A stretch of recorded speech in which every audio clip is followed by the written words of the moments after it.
The castle didn't just hold me, it learned me. Every loosened flagstone, every hollow behind a hearth, every ink-dry corridor where drafts whispered like thin ghosts, those were the contours of my world. 15 winters ago, when the wolves took the human crown and renamed this keep Moonwatch, my mother pressed a silver charm into my palm and vanished into rumor. I stayed, a breath behind the walls.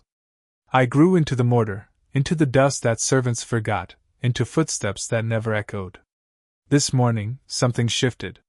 The air tasted of frost and pine resin, bright as fresh-cut bark. I woke in my crawl space above the old library and lay still as a stitch seam, feeling it. If scent had a color, this one would be moonlit steel, clean, cold, unmistakably alpha. I slid from the timber ribs onto a disused balcony, bare feet finding the familiar creakless rail. Dawn set the far forest ablaze with copper leaves, but the burn in my chest wasn't from beauty. It was warning. Wolves were near. Not patrol wolves. Court wolves. And among them, a gravity so strong my pulse staggered to keep time, an alpha king. I had survived on patterns.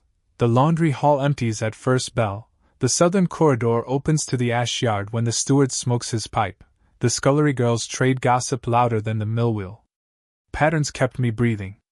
Patterns and the small code my mother left me, quiet binds. Scent betrays. Keep the pendant warm.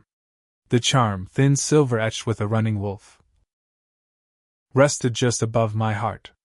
I rubbed it to heat and steadied myself. The library below swarmed with dust and daylight. On the long table, a roll of wolf law lay open, its ink still oily. I crossed between tapestries, a shadow stitched to the weft. Apples waited in a bowl by the window. I palmed one and a crust of yesterday's bread. I wasn't a thief. I was a lesson in persistence. A sound shivered through the shelves, too soft to be a door, too round to be a footfall. Breath. A stranger's breath filling the room like smoke filling bellows. My skin prickled. The apple soured on my tongue. Someone is here, a voice said, deep, iron earth, carrying the clipped vowels of the northern ranges. I smell fear. And something rarer. I froze between tapestries of saints and stags, my heart a hammer in a velvet bag. Alpha. The word didn't need to be spoken to exist inside his tone.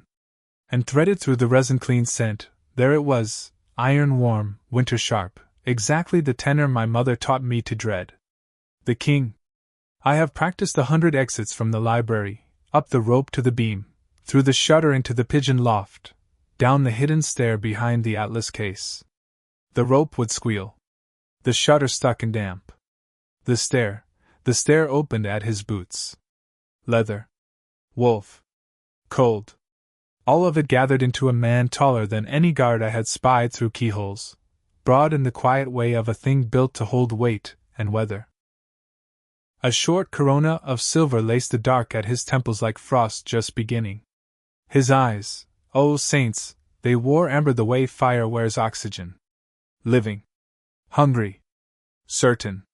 He didn't bare teeth or bristle. He only looked, and the looking was its own hunt. Come out, he said not loud. I won't chase you. Not yet.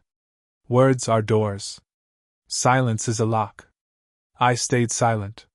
He inhaled once, long, as if reading a page with his lungs. The muscles in his jaw shifted like stone under water. He stepped past the atlas case, and I stepped back inside the wall, narrow, dark, nailed with old pegs, breathing shallow through the crook of my elbow as my mother taught me. Mira, love, keep your scent small. Warm the pendant, cool the skin. I had not heard my own name aloud in years, but memory carries flame where the world can't see. Omega, he murmured, tasting the word as if it surprised him. Not wolf. Not only human. He faced the tapestry as if it were glass. Little ghosts, if I lift this cloth, you'll run. If I leave, you'll starve another winter in a wall. If I stand here, you'll drown in your own heartbeat. So I'll do something different. He turned his back. He turned his back to a threat, to me, to the unknown inside the stone. I didn't understand that move. Wolves teach dominance by eyes and throat and posture. To turn away is to trust, or to bait. My name is Kalen, he said to the empty air. King of the 7 packs by law, Alpha by bond, keeper of Moonwatch by necessity. Eat your apple, Wallgirl. I'll return at dusk. Choose whether you'd rather meet me where the light can see you, or have me hunt you down in the dark. He left with his weather like a door slamming on summer. I didn't move. Not until the rhythm of the castle rethreaded itself around the hole he'd made in it. I ate the apple. Not because he told me to, but because the meat of it was sweet and my hands were shaking and I needed the crunch to be real. At dusk, I told myself, I would be 10 passages away. But as the afternoon unspooled, the air never quite lost that winter steel scent. Every hall was a question asked by his presence. Every answer I'd ever used, hide, hold breath, wait, felt thin as worn linen. When the shadows finally braided long, I slid from the wall and followed the only pattern I had never tried, toward the danger that already knew my name without hearing it. The great hall glowed like an ember cupped in stone. Torches washed banners in wolf silver and evergreen. Humans kept to edges, wolves to the flow, courtiers spoke in low currents that never crested into laughter. I circled the upper gallery where the carved rails knelt like kneaded bread, hidden behind curtained archways cloth of night black. Below, the Alpha King stood without crown, as if he wore his authority down his spine instead, relaxed, unmovable, attention drawn to him the way a stirred flock finds the hawk. He was speaking with a woman whose scent read of cedar oil and calculation. Her auburn hair was pinned with moonstones. Her smile was full of little knives. Tradition anchors us, she said. Choose a mate inside the packs. Anchors also drown ships, Kalen answered mildly. And some coasts must be reached. By storm? She asked. By truth, he said, though his gaze had flicked once, only once, to the shadow where I was not supposed to be. I ghosted the staircase that spiraled to the hall's back, ducked into a service door, and came out in a brace of quiet antechambers where the smoked meats usually hang in winter. The room he had named, Meet Me Where the Light Can See You, waited beyond a double set of doors that breathed heat. I didn't step through them. I stepped into the space between the sets, where 2 breadths of corridor form a throat. Good, Kalen's voice said from the far side of the second door, unstartled. You picked the throat. Only the cunning do. I pressed my palms to the oak. You said you wouldn't chase. I didn't. A pause, like a tide deciding. Open the door, little. He stopped himself. Open the door. I did. He had shed the hall's crowd but not its light. It clung to him as if he'd carried a piece in his bones. Up close, his presence collapsed distances I had learned to rely on. I had never stood so near an alpha and kept my legs. That I kept them now felt like breaking a law I hadn't agreed to obey. What are you? He asked, simple as a blade laid flat. I'm no one, I said. The lie came smooth. 15 winters had polished it. He shook his head. No one doesn't smell like first snow and summer thunder. No one doesn't stand their ground with their heart beating like a hunted drum and still keep their chin level. His eyes dipped, not to my throat, but to the pendant at it. Who gave you that? My mother. And where did she go? Into a story, I said, because it was safer than into the ground. Something like respect, quiet, unshowy, folded into the set of his mouth. Eat, he said, nodding to a tray I hadn't seen arrive. Before you answer more questions you can't put back in your chest. I'm not your guest. Noted. He held my gaze until the air learned to carry both our breathing. But you will eat. I ate. Bread with a burnished crust. Cheese that broke like damp plaster. Slices of pear slick as river stones. I ate because refusing would mark me as a cornered thing, and I would not be only that. He didn't sit at my table. He stood a step away, giving me the square of air I needed to decide not to bolt. Alpha Kings don't need to be gentle. They choose it or don't. The choosing mattered. The packs conquered the human thrones, he said when the plate lay neat and cleaned. That is law and history. But power wants to become legend. It eats itself without new stories. I don't kill old stories. I braid them to the new. That's why I'm here, Mira. He said my name like he'd known it all his life and had finally found where to put it down. It shocked me enough that I did what I hadn't meant to do. I looked at him and let it show. How? The laundress sings, he said softly. The stable boy wagers. The steward notes every missing loaf. For years, Moowatch muttered a ghost girl with fair hair, quick hands, a silver charm. No name. I gave you one to think with. It fits. I could have denied him. Names are thresholds and thresholds are dangerous. But Mira felt like water I had been thirsty for. Are you here to flush me from the walls? I asked. To make a lesson of me for the human gossips? Tell them the Alpha King cleans his castle of rats and relics? If I wished to flush you, he said, we'd be outside under a sky that has no corners. If I wished to shame you, I'd have found you at noon. Then why are we speaking? Because your scent stands in a place that does not exist on our circle.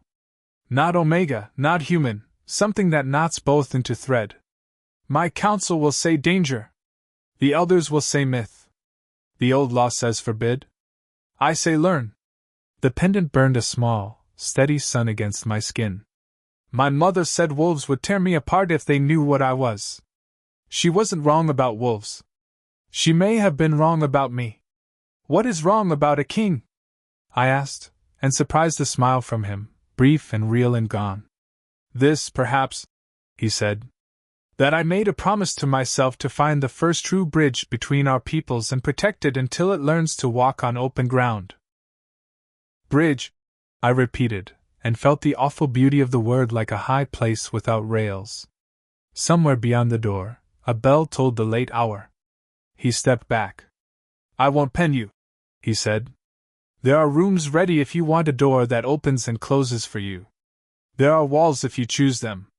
But know this, the longer you hide, the more the hunters in this place will think you prey. And you? I asked. His eyes went gentler than I believed an alpha's eyes could go. I will think you mine to shelter. And I will try, very hard, not to mistake sheltering for owning. I took the room. Not because I trusted him, and not because a bed with quilts that smelled of lye and lavender didn't sound like sin after straw. I took it because he was right, corners turn into cages when the wrong eyes learn them. Marta, head chambermaid by title and by the steady hum of competence around her, drew me a bath so hot the steam stitched pearls on the looking-glass. She never asked who I was. She asked whether I liked thyme or lemon soap, and whether the hem of the green gown would trip me. Her palms were rope-burned from work. She set pins in my hair like the setting of stars. Why? I asked, quiet, when her hands had gentled the last braid. Why what, child? Why are you kind? Her mouth flattened into a smile that had weather on it. Because the king asked? Because you look like someone I admired once. Because this keep has enough sharpness, it does not need mine. I slept for the first time with a door that latched from inside and guards outside who would not let anyone in because the Alpha King had said so. Safety is a strange bedfellow after a lifetime of survival. I woke twice to a wolf's voice crying from the forest, long, clean notes that unstitched something tight in my chest. The third time I woke, the sun was a gold coin on the sill and fear had settled into a steady weight I could carry without dropping. By noon I had learned that the council had called an early sitting. By afternoon, that Lord Darren, the Auburn woman's father, had the elders' ears and liked to fill them. By evening, that most hallways carried my name on their drafts. Kalen found me in a small walled garden where rosemary crawled over broken stone and bees worked until they forgot the hour. He didn't touch me, though touch was in the air like rain. We'll walk, he said. Talking is easier when our feet have their say. He told me history in a rope of plain sentences, how the packs had starved under 3 years of ice before the wars, how hunger makes cruelty sound like strategy, how victory tastes like salt if it isn't shared. He told me his father had been a hammer, and he had been the nail that learned to bend instead of break. This place eats the weak, I said. This place eats the proud, he answered. It only gnaws the weak. Pride goes down in a single swallow. We passed an old well brick dry. I touched it for luck without meaning to. He saw. He saw too much and said too little. Alphas speak with their eyes even when their teeth are quiet. His said, I will not leave you to the hunters. Not while I breathe. I did not intend to step into the council chamber. I intended to run the railing and listen, as always, and measure the timbers of my future by the temperature of the air. But when the doors opened and the room drank in my scent like a creature sniffing a river for blood, something inside me refused the old contour of my life. Kalen's gaze found me the way an arrow finds a seam in armor. Pride lit his mouth, not soft, not boastful, just there. Lord Darren turned his head slowly, as if to prove he could do even that with disdain. Elder Myrar, hair the color of old iron, leaned forward with caution that tasted like flint. Mirror of Moonwatch, Kalen said before any thorn could be thrown, giving me a name and a place at once. Speak for yourself. So I did. My voice came from a deeper rib than I'd used in years. I survived 15 winters in your walls without stealing a life or selling a lie that would harm another. I learned your hours and your tempers. I bled quietly when your hunts came home. If I were a witch who bent kings, I would not have chosen to starve in plaster and keep my fingernails clean of your throats. I am not a threat because I exist. I am a threat only to the story that says the world must stay broken. A murmur ran the circle like a dark wind. Darren's lip curled. Fine words, human. Haft. Elder Myrar said not ungently, her eyes on my pendant. Not Omega. Not pure human. Half is often where the bridge hides. Half is where rot hides. Darren snapped. Rot hides in sealed cellars, I said, surprising myself. Bridges rot only when no one crosses. Laughter, not cruel, rose from two younger alphas at the far side. Kalen didn't smile. He watched the room the way a captain watches the line where sea meets sky, reading whether none of us could see. Trial by moon, Darren said abruptly. If she would be anything to you, Kalen, let the Pax hear her when the moon is clean and high. Let her speak to our blood. If they do not answer, send her back into the walls. Elder Myrar's eyes flared once. Old law. Old law. Kalen agreed, and turned to me with the question inside the single lift of his brow. I'll stand under your moon, I said, because I was done being a secret drafted by other people's fear. And I'll answer if it calls. They gathered us on the east terrace where the cliffs dropped to the river and the wind smells of slate. Night climbed the sky in clean strokes. The moon rose round and rinsed of cloud, no veil, no fortune-teller's smoke, only cold witness. Pack banners moved like slow breathing. Humans lined the parapets in hushes and halves of prayers. Wolves in formal black lined the terrace rim, their shoulders bracket straight, their eyes gold and glacier. Kalen stood at my left with his palms empty and visible, a king who dared to show a throat unguarded. Elder Myrar faced me across a copper firebowl, its coals breathing red. Lord Darren kept to shadow, his smile filed thin. Old law, Elder Myrar said, voice carrying like a bell. When the pack's doubt, the moon decides. Let the blood answer blood. Let the bridge prove it holds. She nodded once. A horn spoke a single note, no flourish, only signal. I felt the sound in the bones behind my ears. The terrace settled. I set my feet hip distance as my mother taught me whenever fear wanted to make me smaller. The pendant warmed, remembering other moons. Speak if you can, Kalen murmured, just for me. Listen even if you cannot. The first howl rose from beyond the outer wall, downriver, young, eager, unbroken by grief. It folded against the cliff and came back softer, as if the stone had learned manners. Another answered west, older, barbed with history. Then a third, clear as glass, poured thin. They were asking a question I did not yet have the words for. I closed my eyes and let the air have my weight. The night ran over my skin like water in a channel it had carved 1,000 years ago. Something inside my ribs loosened, remembered. When I opened my mouth, it was not a courtly voice that came. It was a note I must have carried since I was first named and then unnamed. It climbed slow as the moon and set its heel in the high, bright place my mother's hand had once warmed on my back. The sound startled me by being mine. It startled the terrace by being theirs. Silence held a heartbeat. Then wolves answered from 3 directions at once, north, south, east, tones nesting, harmonics grinding into joy. The terrace did not move, but its center shifted. I felt the question change into welcome, into there you are. Elder Myrr's chin dipped. Bridge holds, she said, like a verdict and a blessing. Kaelin's breath left him in a smile I could feel without seeing. Lord Darren did not applaud the moon. Applause belongs to daytime. Night keeps other customs.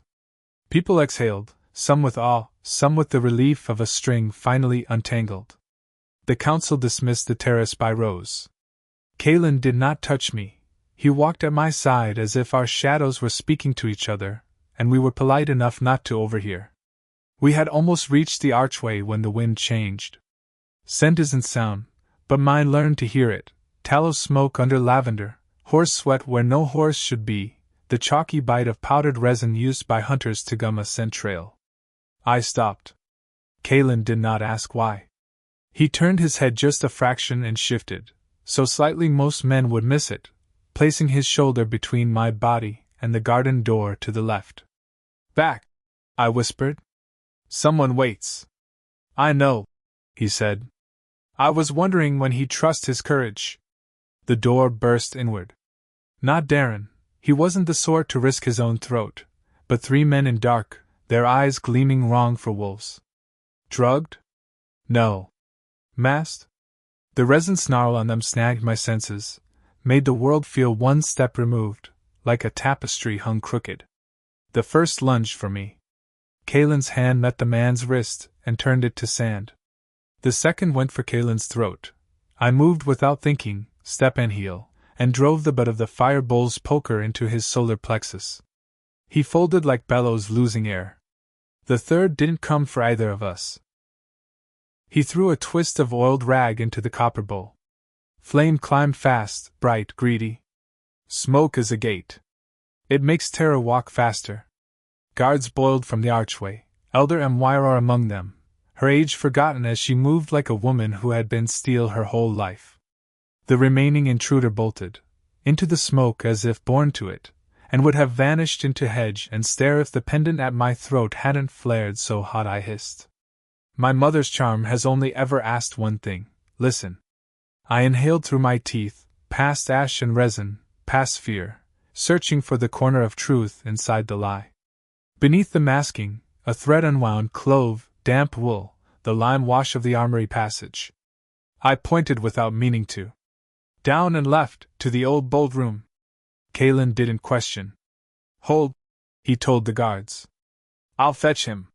He was gone before duty had time to protest. Men say alphas love the chase. Kings learn when to give it away. He returned with the intruder 2 minutes later, not winded, not triumphant, just certain of the shape of the evening now. The prisoner's mask was stripped. Under it, a human face I knew in the way walls know mice. The steward's nephew, often at ledgers, often bored, always sniffing for more than coin. He did not look proud. He looked like a man who had believed a promise he shouldn't have. Who hired you? Elder Myra said, not a question. He looked at Darren as if reason might still be found there. Darren's mouth had become stone. House Blackthorn, the nephew stammered. A lady with auburn hair.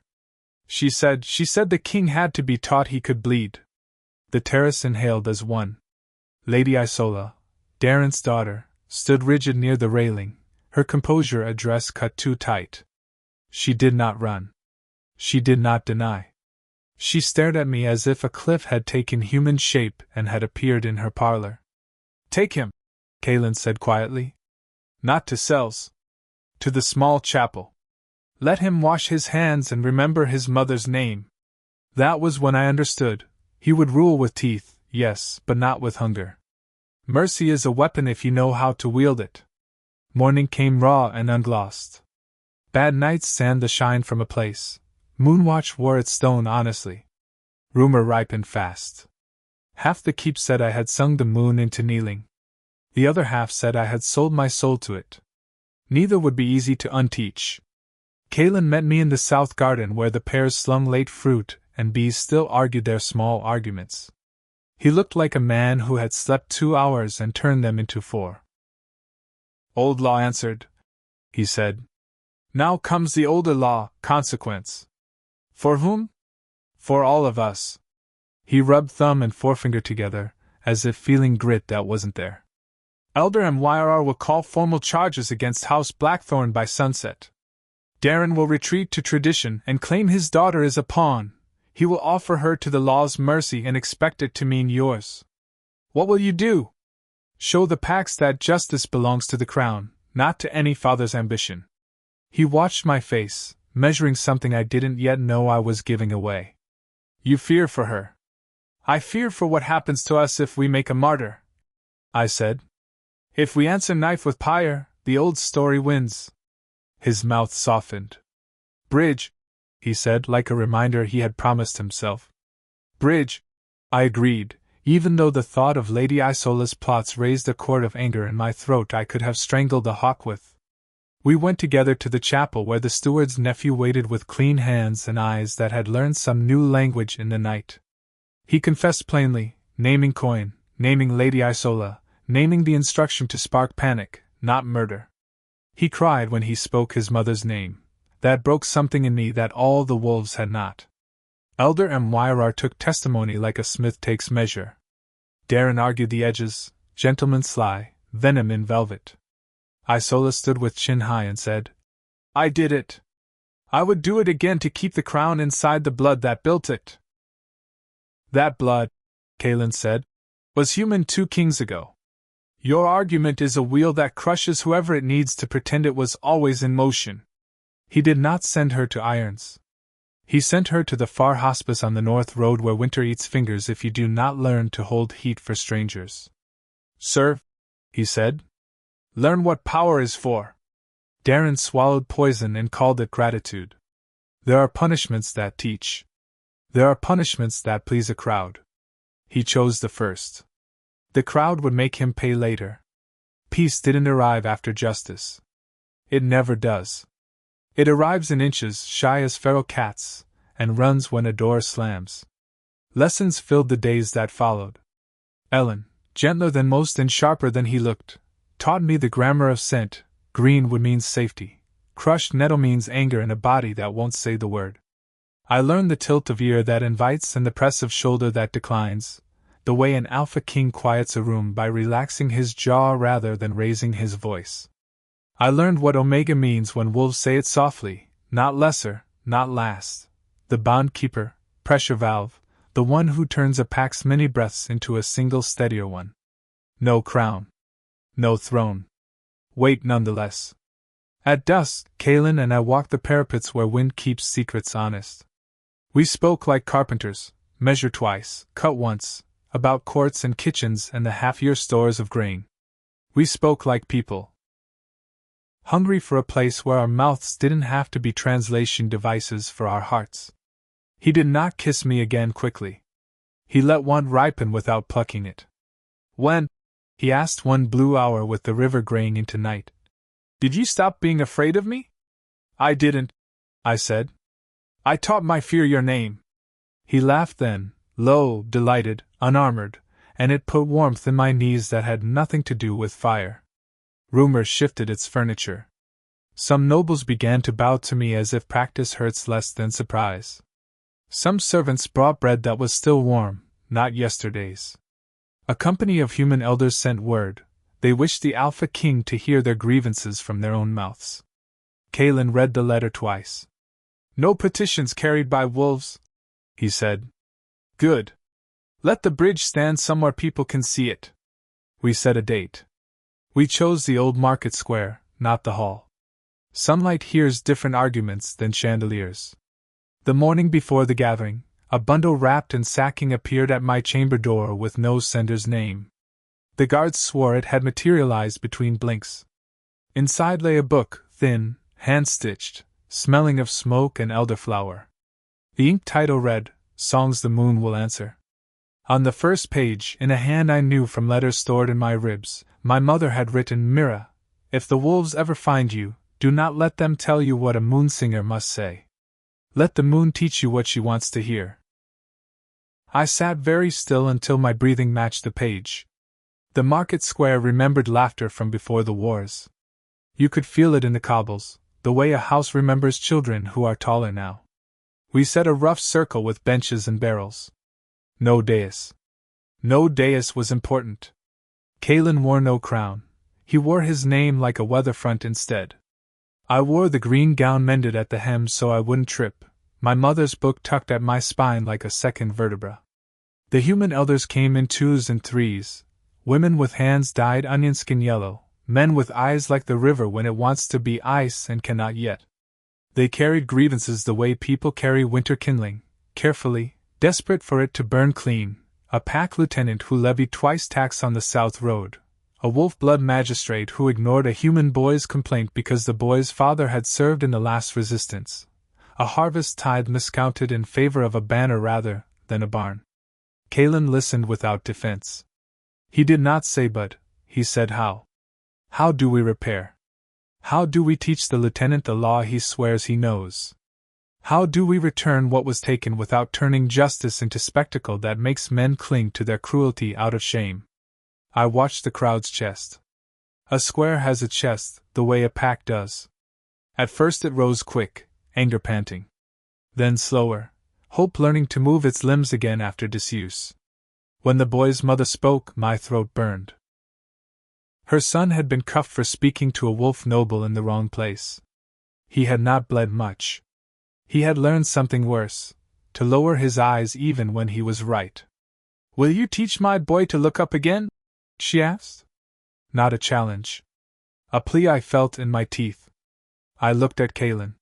He looked at me. Some choices are made by a nod small as a lapwing's. "Bring him," I said softly. The crowd made space like a wound discovering it could close. The boy stepped forward, thin wrists, set mouth, and I pressed the pendant into his palm. "It's alone," I said. "Wear it a week. When men look at you as if you were smaller than your voice, touch it and remember the moon does not know ranks. Then bring it back. I will need it." He swallowed around something hot. "Yes, my." He stopped. He looked at Kalin, then at me. "Yes, Mira. Titles are important. So is the courage not to need one." We walked home slow beneath a sky practicing stars. The square needed time to absorb what it had seen. We needed time to be people instead of positions. Kalin bought a cone of sugared chestnuts from a man whose hands shook too hard to measure change when the king reached for coin. We ate them warm, laughing like two conspirators teaching our bodies a new country. At the lesser gate, Ellen met us at a run. He isn't a runner. Seeing him sprint put a cold wick in my spine. "North Tower," he said, breath-cutting. "Fire." The word is an axe. It splits thought in one stroke. We didn't argue. We didn't ask who or why. We ran. Smoke muscled the stairwell, thick with the same resin note as the terrace attack. Rage found me quicker than fear. The North Tower had been my lungs. Fire is not only flame, it is erasure. We bucket-chained until our hands blistered and our arms shook. Wolves at windows, humans at pumps, ashen hair, the whole keep a single body working to save a limb.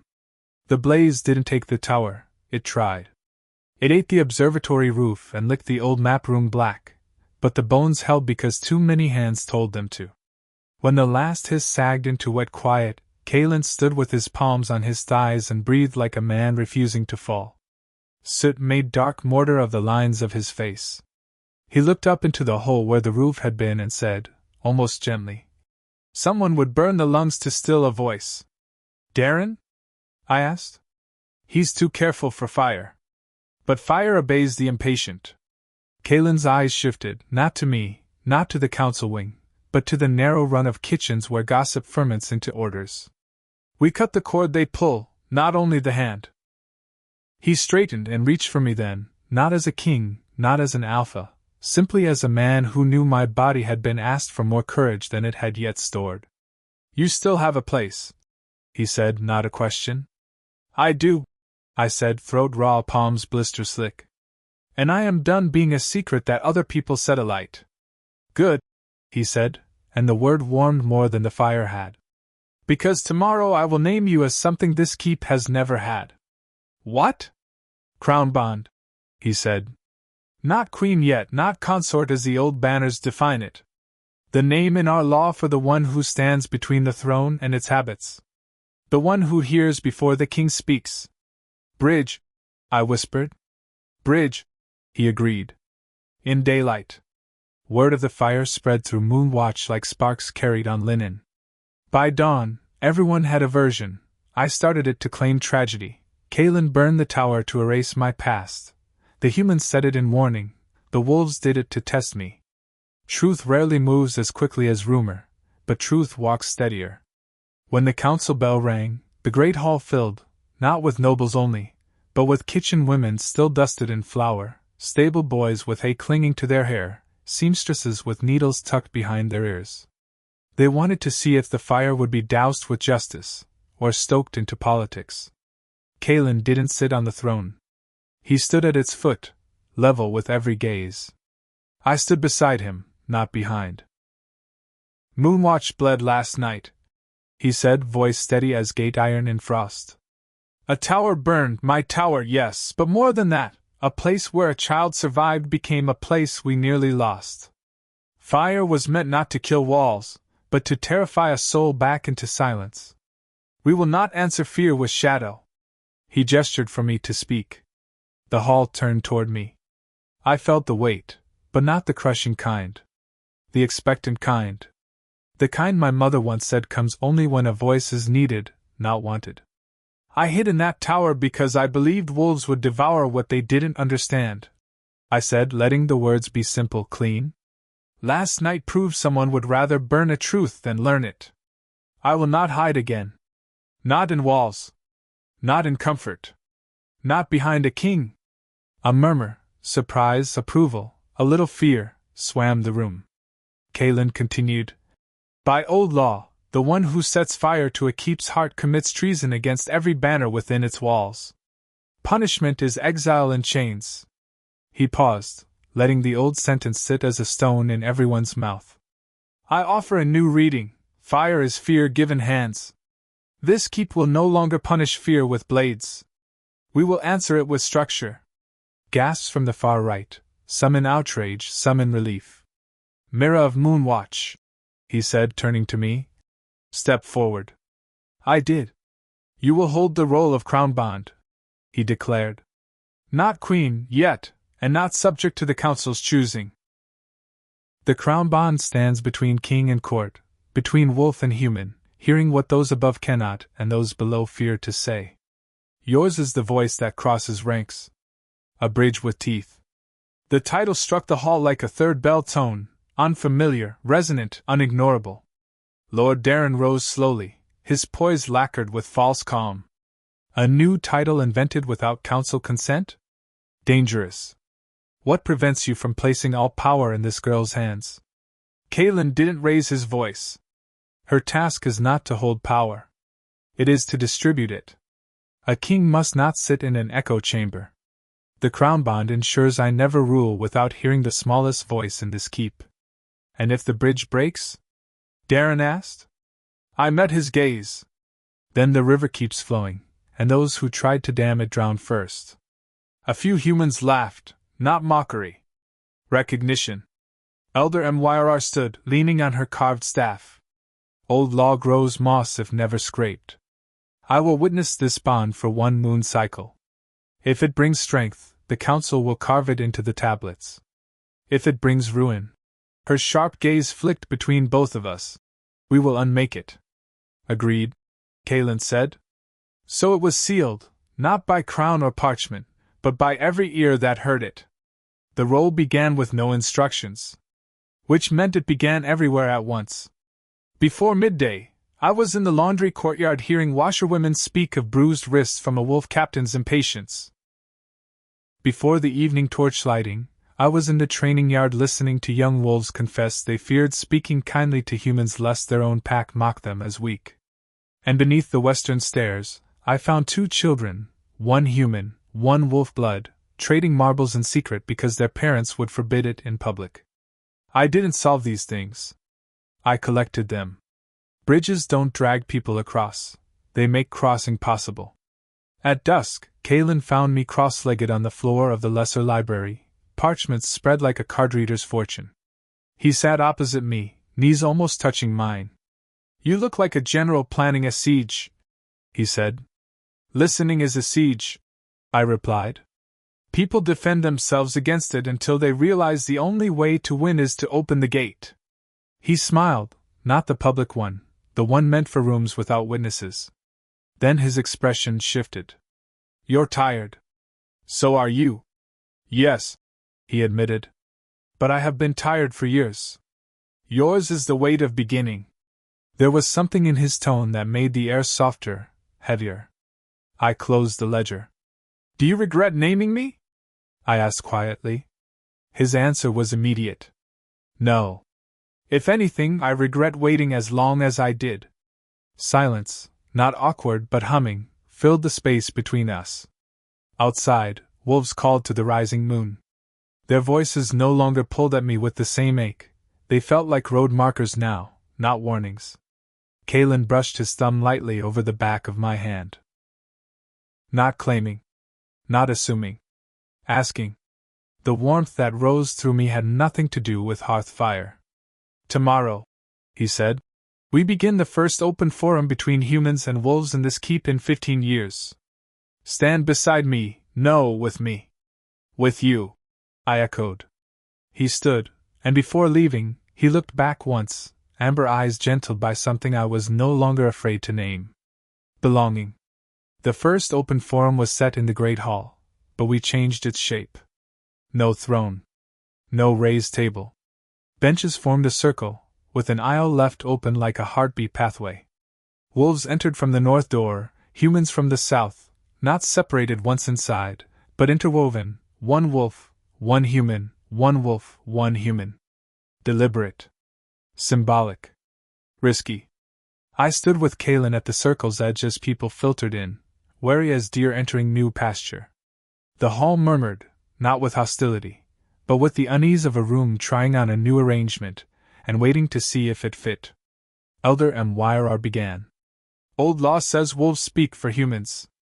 New law says humans speak for themselves. Tonight we test the new, before we carve anything into stone." A human blacksmith spoke first, broad-shouldered, voice roughened by years of smoke. "My wife is wolf blood. Our daughter shifts. Our son does not. I want both to grow up proud. But the school teaches wolf history as glory and human history as shame. How do they hold both sides of themselves without splitting?" A question thrown like hot iron. Kalen didn't answer alone. He looked at me. "Stories shape spines," I said. "We need a history that isn't 2 tails nailed together, but one braided. Let humans teach human history. Let wolves teach theirs. And let every child hear both from mouths that honor both." A wolf tutor rose. "And if the stories contradict? Then we admit truth has 2 angles," I said. "And teach children to hold both without breaking." It was not a neat solution. But heads nodded, human and wolf alike, because neatness had been a lie that served neither. Next, a wolf hunt captain stood. "Humans fear our patrols. Wolves fear their silence. If trust is to grow, we must see each other without growling." "How?" This time Kalen answered. "Mixed patrols. One wolf, one human. Not for power, for perception. To walk the roads together and return with one story, not 2. Surprise rippled. That idea landed like water on hard soil, slow to sink in, but nourishing. Then, of course, Lord Darren rose. He did not bother with a smile. "All this talk of mixing blood, mixing customs, mixing law, yet none speak of the danger. When you blur lines, you invite collapse. Wolves are wolves. Humans are humans. Strength comes from clarity." He faced Kalen, but his words were for the hall.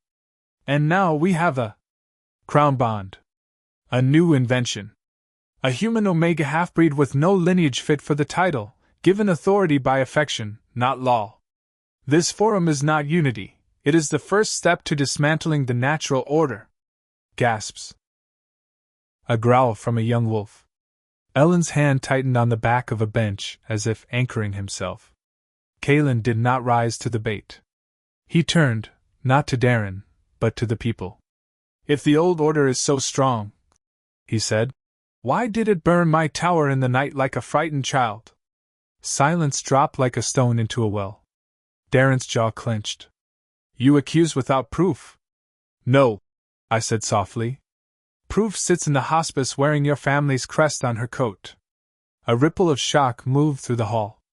Naming Isola was a stone thrown into still water, and the rings would touch every wall. This forum isn't about softening wolves or elevating humans, Kalen continued. It is about truth. Strength built on fear is brittle. Strength built on trust bends and does not break. And if the trust fails? Someone called. Then we repair it, I said. Like a bridge, stone by stone, as many times as needed. A long, cracking pause, then a human child in the center rows began to clap. Awkward, too loud, hands smacking palms with messy enthusiasm. A wolf child beside him stared, then mimicked the clap, trying to match rhythm. One voice. Then two.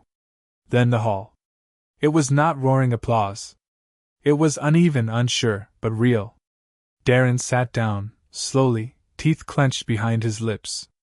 When the hall emptied, only a few remained: Kalen, Elder Myrar, Ellen, two human elders, and I.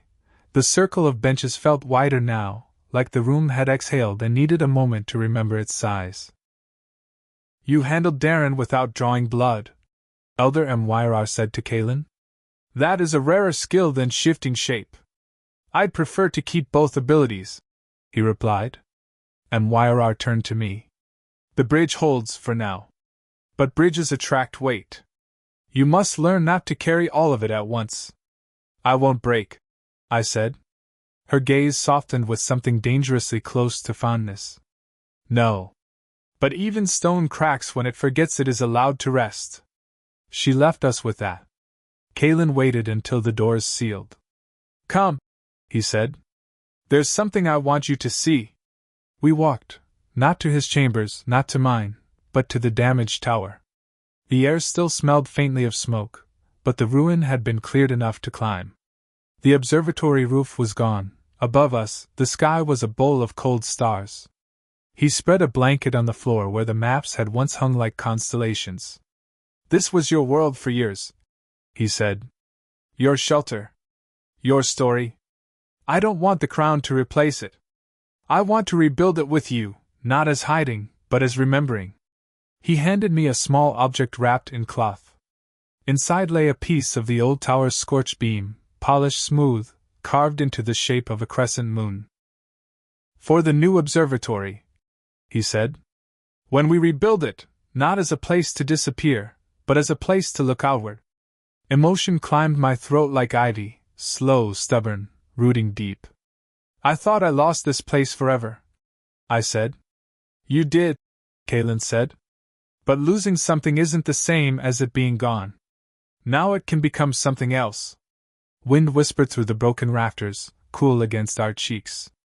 The moon hung full and unflinching. Stay, he said, not command, not expectation. Just one syllable full of choice. I sat beside him, shoulder to shoulder, and for the first time the tower didn't feel like a cage or a memory. It felt like the foundation of something new. Something ours. We rebuilt the observatory slowly, not with haste, not with servants swarming, but with intention. Kalen insisted that every stone placed should be one we agreed upon. Let us build this as we mean to build the kingdom, he said. Not quickly. Correctly. Humans and wolves volunteered side by side. A stonemason with a crooked back worked beside a young wolf with more strength than balance. A human girl sketched constellations on scraps of parchment to guide how the new ceiling might be painted. Someone brought honey cakes. Someone sang while mixing mortar. The tower became less a project and more a promise. I found myself laughing often, small, startled sounds that felt like parts of me waking after a long winter sleep. And sometimes, when Kalen's hand steadied a stone near mine, heat braided up my arm like a second pulse. But outside the warmth of the tower, the air shifted. Unity had begun to take root, and roots threaten those who profit from bare ground. Whispers reached me first from the servants' hall. The human king across the eastern border had heard of me. A hybrid with influence over wolves. A threat or a weapon. Whispers carried teeth when they traveled through noble corridors. If humans learn wolves can be swayed by a half-human voice, war could return. Better to sever the bridge early than let enemies cross it. Those whispers found Darren's ears. He sharpened them into warnings. Mark my words, he spoke in counsel. Human kingdoms will not greet this with peace. They will gather spears, not songs. Elder Myra countered. If they come, we greet them with more bridges, not fewer. But fear, once tasted, is addictive. And some wolves began to question if unity made them weaker. One evening, after a long day of stone lifting, Kalen found me in the half-roofed observatory. I was tracing the stars through the open beams where the ceiling would one day rise. You heard, he said, sitting beside me. Yes, I answered. They fear what they don't understand. So did I reminded him. He studied my face, not with concern, but with a kind of fierce admiration. And yet you stayed. I'm still choosing to, I whispered. I am grateful, he said. We sat with the sky above us, the night cool and smelling faintly of pine soot and lime. Kalen, I said after a while, what if Darren is right? What if unity here sparks unrest beyond our walls? Then we do not meet unrest with teeth, he replied. We meet it with example. If Moonwatch becomes proof that wolves and humans thrive together, others will follow. If conflict comes, we face it, but not as wolf versus human. As one. One, I echoed, but a seed of dread remained. Something had shifted beyond the border, and I could feel the pressure of it like a storm still out at sea. The storm reached us in the form of a messenger. At dawn 2 days later, the sentinel horns sounded, not alarm, but arrival. A single rider approached the gates under a flag of white, human colors, not wolf. Dust caked his cloak, and his horse's ribs showed from hard travel. He dismounted unsteadily, asking for Kalen and the crown bond. My breath hitched. Outsiders had not used the title yet. The council gathered in the receiving hall, a long room of polished stone and banners that swayed like they were listening. The messenger bowed first to Kalen, and then to me. Carefully. Cautiously. Like one would bow to a candle flame in a dry house. I bring word from the Eastern Dominion, he said, accent clipped and formal. From King Corvin. A few wolves stiffened. Corvin's name was not a friendly wind. Kalen nodded for him to continue. There are rumors, the messenger said, eyes skimming me briefly. Rumors of a half-wolf, half-human girl with a voice that can command alphas. The Dominion requests confirmation. Or denial? I asked quietly. Or surrender, he confessed, voice cracking. If such a girl exists, King Corvin demands she be sent to his court. For study. For containment. Growls simmered low in wolf throats around the room. Kalen's expression did not change, but the air around him sharpened. And if we refuse this demand? He asked. The messenger swallowed. King Corvin will consider her existence an act of biological warfare. He will treat Moonwatch as a threat. Darren's eyes gleamed, not with hope for war, but with opportunity to blame me for it. Kalen dismissed the messenger with water and food. When the doors closed, the hall erupted, voices overlapping like clashing swords. This is exactly what I warned. Corvin hungers for any excuse. You should never have given the girl a title. She is not a weapon. She will be used as one. Until Kalen lifted one hand. Silence. He turned to me, not as king to subject, but as partner to partner. Say what you are thinking. I looked around the room, at fear wrapped in fur and fear wrapped in skin. He wants to own what he doesn't understand, I said. He wants to cage the unknown rather than learn from it. And how do you answer his demand? Darren challenged. I held his gaze. I answer with a message of my own. Kalen inclined his head, granting me the floor. I spoke clearly. Tell King Corvin the crown bond of Moonwatch is not a secret to be seized or studied. Tell him she stands beside her king, not beneath him. Tell him unity is not a threat, unless he chooses to make it one. And tell him, if he wishes to learn of me, he may come and see. Disbelief rippled. Darren barked a humorless laugh. Invite him here? Into our walls? Yes, I said. Let him see with his own eyes what he fears. Let him see wolves and humans breaking bread, not bones. Kalen's eyes warmed, not with pride alone, but with resolve. A bridge must connect outward as well as inward, he said. Prepare the halls. We will host the Eastern King under truce. Darren stood abruptly. You invite an enemy into the heart of the keep on the word of a girl who has been among us but one moon cycle? Kalen faced him fully. I invite a king into a kingdom that is strong enough not to hide. His voice struck flint. Sparks caught and held. The council adjourned, fractured, uneasy. But as Kalen and I left the hall, he leaned close enough that only I could hear. You didn't shrink from the outer world, he murmured. You called it to your table. He paused, his amber gaze threading into mine. This is why I named you Bridge. Preparations began for the visit, political choreography as intricate as any dance. Rooms were aired, banners inspected, guards drilled not for war, but for diplomacy. I met with the kitchen master to plan meals that honored both wolf and human customs. Honeyed venison beside rosemary stew. Bread braided in 2 colors to symbolize joining. Small things, but symbols often feed more hearts than feasts. Not everyone approved. Whispers slithered through corridors again, this time from wolf traditionalists.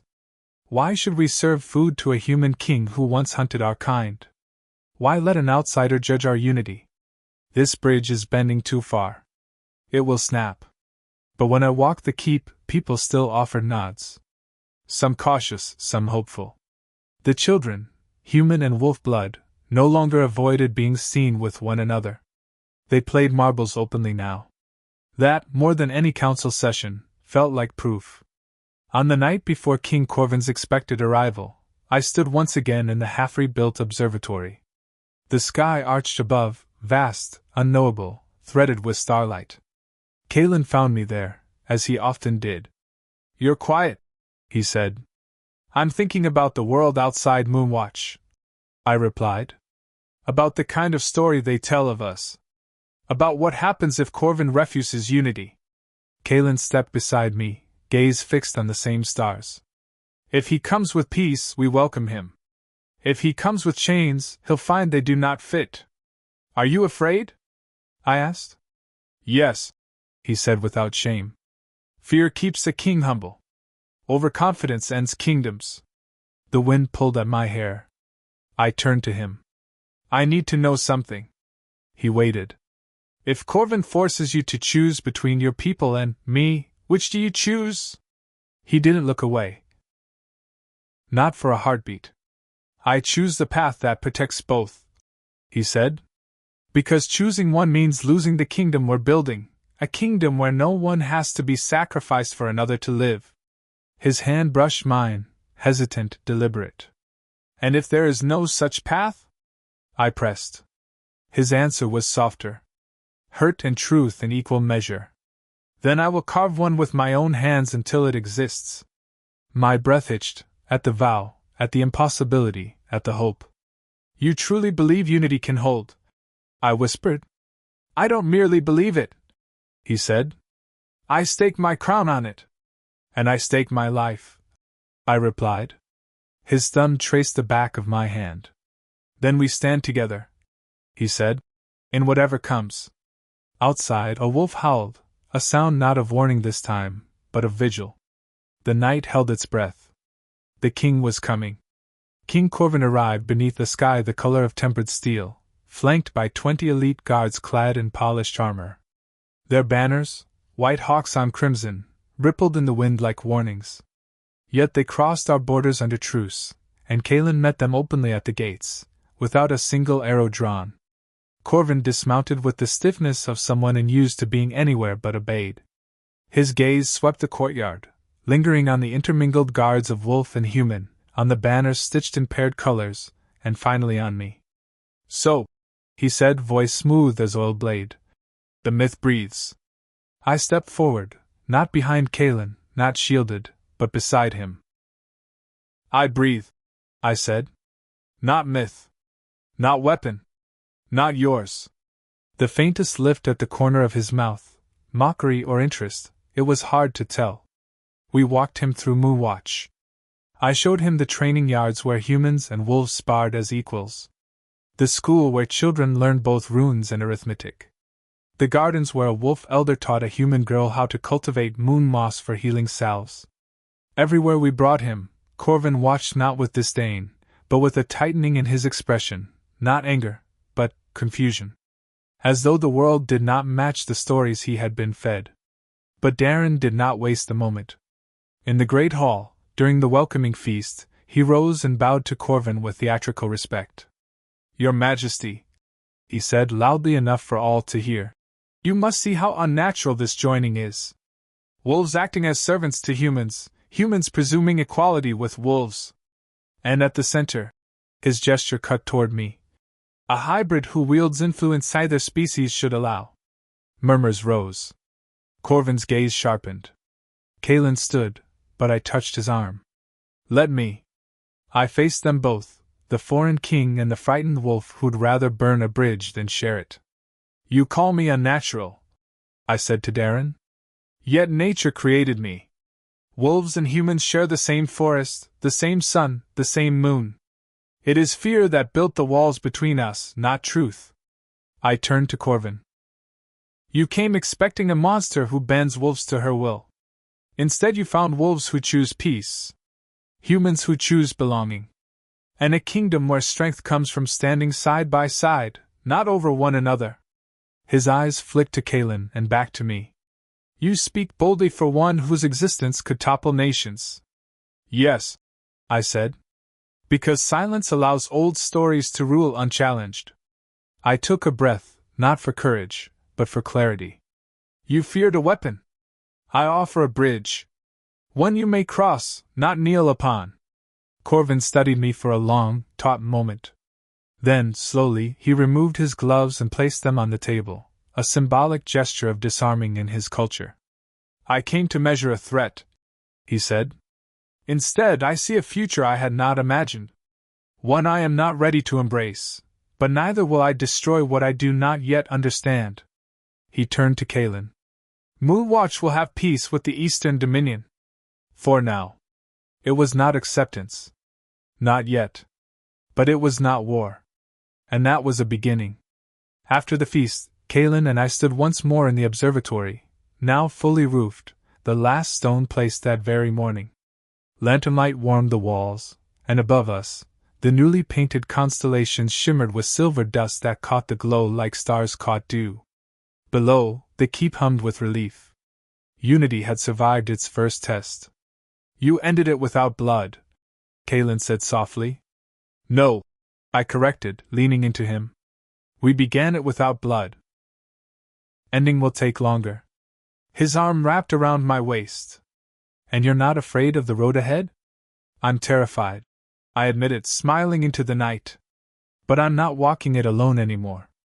Wolves howled beyond the walls, not in warning, but in welcome. Once, their voices had called to something buried inside me. Now, they felt like home. I looked at the kingdom I once hid from, the kingdom I now helped shape. Kalin? Yes, Liora? We're not done building. He kissed my forehead, a promise resting there like moonlight. No, he said. We've only laid the first stones. And beneath the watchful stars, with the world shifting around us, I finally understood. A bridge is not built to stand safely between two shores. A bridge is built so others may cross.